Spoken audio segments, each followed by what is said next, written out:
accepting when he goes for this moon. Yeah. It's like probably he will reach there. And the other advantage he has is that some of the established candidates that you mentioned, they are old. Mhm.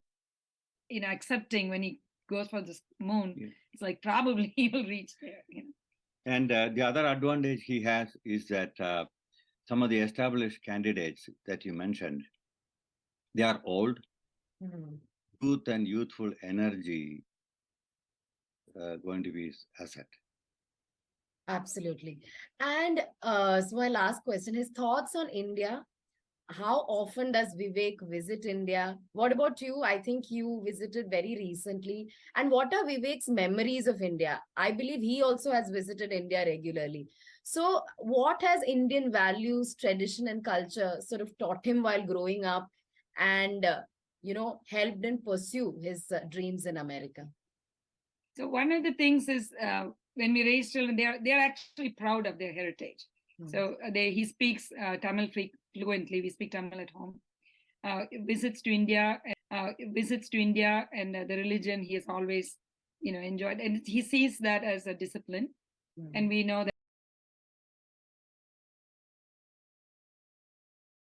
that he still prays in the way he does, and he enjoyed going to the temples. And when he was little, they went every year almost. Then as he grew up, he went less often, but still did. After he was married, he took his wife and went there to all the temples that we took him. So and he's proud of his roots. Actually, he writes about it in his book, his experiences, and some of the things how he saw it. But it's a big part of it. So he's proud of that.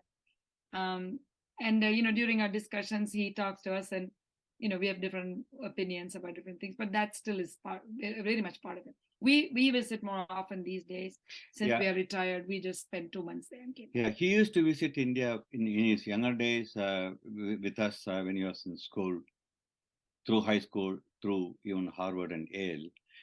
We had visited, and he has visited most places in India, including south and north. In fact, he's written about the Badrinath. Yeah, he actually is interesting. In Harvard, he did a research paper on the Badrinath Yatra, actually. And anyway, we went on the Yatra later. So he had a different perspective of a lot of things. Different, although we all pray to the same God, but he still have a different way of approaching it, which to me is more philosophical rather than, ritualistic. And also growing up here has helped his thinking in many ways. In fact, we sent him to a Jesuit school, which is a Catholic school, all boys high school. So he has learned a lot of the Western thinking during that time. So he's I would say well-rounded in both the Eastern and the Western aspects. When he writes or when he thinks, sometimes I'm amazed. He thinks about Vivekananda's philosophy. He draws things from Bhagavad Gita. Same thing he does from the Bible. So he's able to do that with versatility. It all means the same. It's the underlying good philosophy. Interesting. And the values also that what we had taught him early on